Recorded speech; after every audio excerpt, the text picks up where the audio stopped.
Welcome to the Slop Farm. Enjoy the video.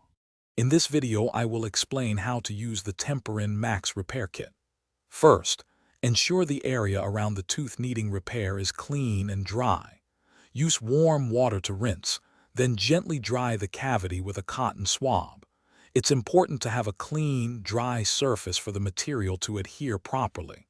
Also, remember to wash your hands thoroughly before you begin. Now let's apply the material. Take a small amount of Temparin Max from the vial using the applicator tool. Roll this material into a small ball between your fingers. This helps to warm it slightly and make it more pliable. Then, firmly press the ball into the cavity, ensuring it completely fills the space. Use gentle pressure to secure it. After placing the material, use the applicator tool to smooth its surface, making it flush with your tooth. Next, gently bite down to ensure the repair aligns properly with your opposing teeth. This helps create a comfortable fit. Allow the material to set for at least 3 minutes before consuming any food or drink.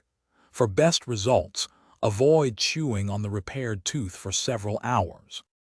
After the material has set, it's crucial to be mindful of your repaired tooth. Try to avoid chewing hard or sticky foods on that side for at least a few hours. This temporary repair is designed to last for up to 48 hours, providing relief until you can see a dental professional. Remember, Temparin Max is a temporary fix, so schedule a dentist appointment soon for a permanent solution. Thanks for watching. Consider subscribing if we helped you today.